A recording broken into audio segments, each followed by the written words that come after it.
Les aventures de Thalia, épisode 1. Au royaume de Bachani habite Thalia, une jeune fille joyeuse qui veut toujours bien faire. Elle est très rêveuse et passe du temps à observer les gens qui vivent autour d'elle, à imaginer ce qu'ils pensent et ressentent. Thalia aime aussi les animaux, les bons gâteaux de sa maman, Morgane, et se débrouiller seule. Aujourd'hui, justement, sa mère lui a demandé de faire des petites emplettes au marché. Quelques oranges juteuses, un petit flacon de cannelle, 1 kilo de riz et du poisson séché.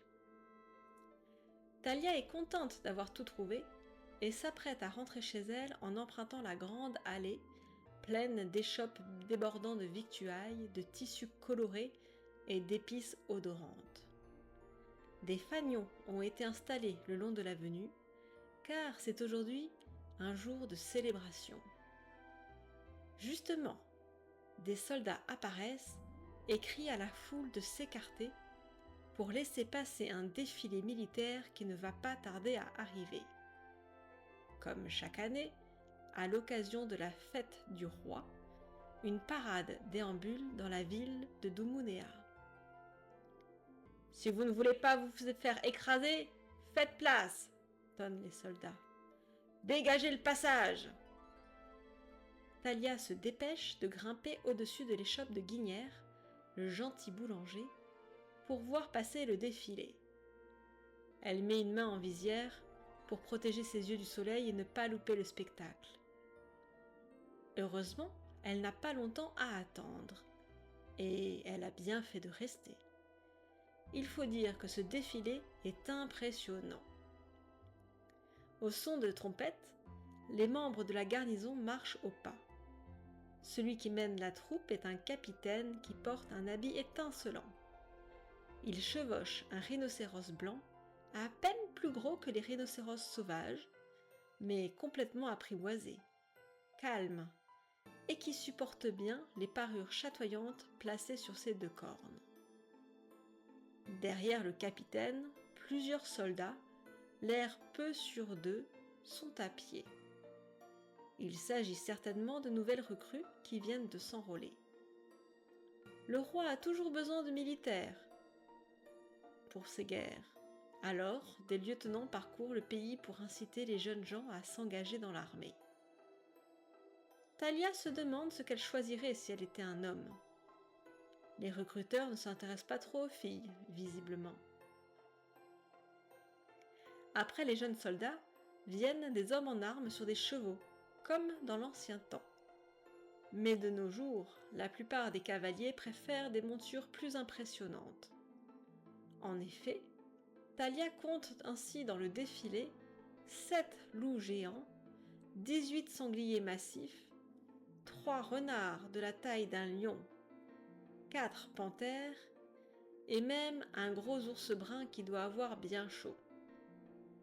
Thalia se dit, en l'observant, que son cavalier, dont l'armure est composée de plaques d'or, doit au moins être général.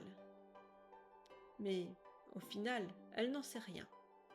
Les montures extraordinaires, comme on les appelle, sont réparties entre les soldats selon des règles inconnues des habitants comme Thalia ou sa mère. Encore une fois, la jeune fille se demande ce qu'on ressent à chevaucher un loup, ou même un tigre ou un lion. Car oui, il paraît que des soldats d'élite ont droit à de tels destriers, même si elle n'en a jamais vu, uniquement dans des livres et sur les tableaux de Léon. Dans la ville de Doumounéa, où elle habite, ce sont vraiment les sangliers géants les plus courants. Ils sont faciles à chevaucher et sont très résistants. Par contre, ils consomment beaucoup de pommes, et du coup, les habitants ont du mal à en trouver pour leur famille à des prix raisonnables. C'est un problème. Les sangliers mangent aussi des glands, et ça, c'est très pratique, paraît-il.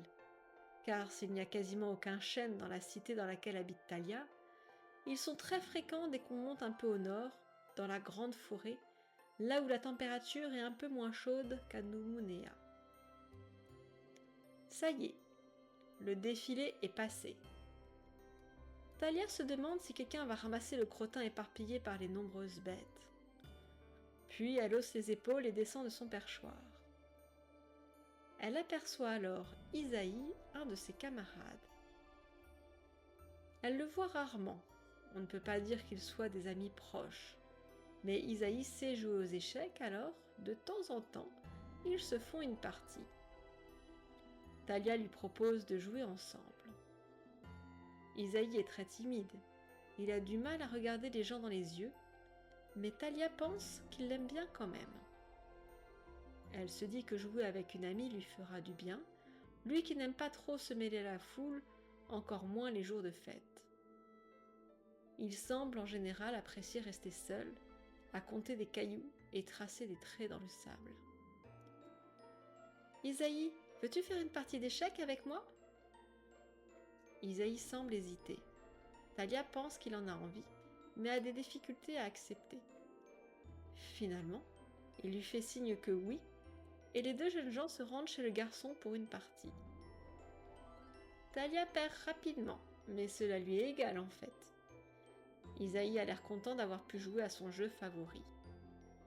Talia se dit d'un coup qu'il est un peu tard et que sa mère risque de s'inquiéter, surtout qu'elles avaient prévu de partir ensemble vers la place centrale afin de profiter des animations de la fête du roi en fin de journée. « Je dois rentrer. Essaye de t'amuser ce soir. À bientôt !» lance Talia au jeune garçon en le quittant. Mais elle se dit qu'il va rester chez lui, entendre la musique qui lui parviendra, plutôt que de se rendre sur la place centrale. Talia court chez elle. Elle n'est pas si pressée que cela, mais elle aime courir. Elle a l'impression de voler quand elle fait de grandes enjambées. C'est amusant. Elle arrive bientôt à sa maison.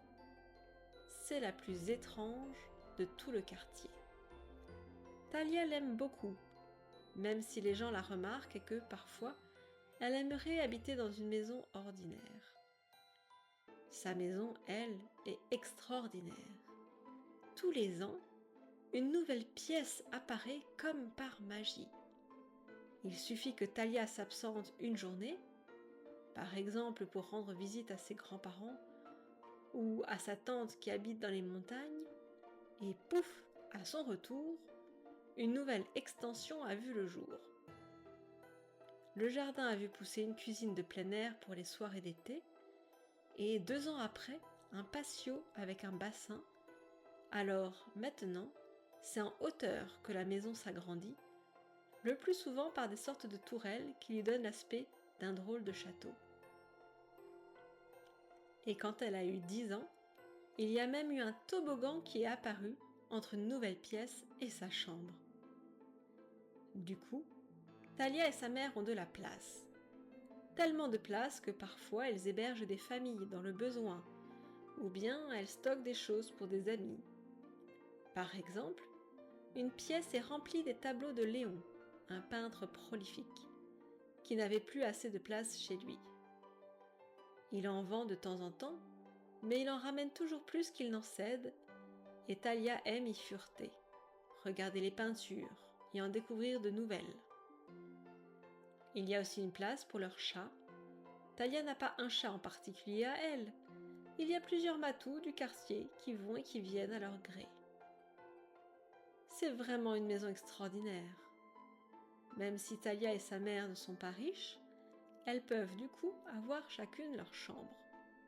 Ce n'est pas si fréquent dans ce quartier. Mais c'est une bonne chose, car la mère de Talia travaille dur dans un restaurant et elle rentre souvent tard. Ainsi, elle ne réveille pas Talia de retour de son service le soir, quand sa fille s'est endormie, en général un chat pelotonné contre elle. Ce soir, la mère de Talia ne travaille pas. À l'occasion de la fête du roi, le patron du restaurant a exceptionnellement donné congé à ses employés.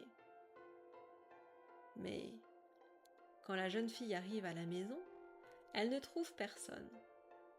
Elle se dit que le patron de sa mère a changé d'avis et l'a rappelé. Mais elle voit son tablier de travail bien plié dans la cuisine. Talia pose ses commissions sur la table en se demandant si sa mère ne fait pas une petite sieste, fatiguée comme elle l'est de ses longues journées au restaurant. « Maman, es-tu là ?» Mais dans sa chambre, personne. Et plus surprenant, la jeune fille se rend compte que la valise et les 2 uniques robes de sa mère ne sont plus là non plus. Talia fronce les sourcils. Quelqu'un serait-il entré dans la maison pour voler les habits de sa mère ? Que manque-t-il d'autre ? Elle file dans la cuisine, ouvre un petit tiroir secret dans le placard aux épices pour vérifier si leur argent est toujours là. Comme c'est en général Talia qui se charge des courses, elle sait bien combien elles ont en réserve. Et là, elle a la mauvaise surprise de constater qu'une bonne part de leurs économies a disparu. Quel mystère! Un voleur n'aurait pas pris une valise, 2 robes et la moitié de leur argent. Que s'est-il passé? Où est la maman de Talia? La suite au prochain épisode.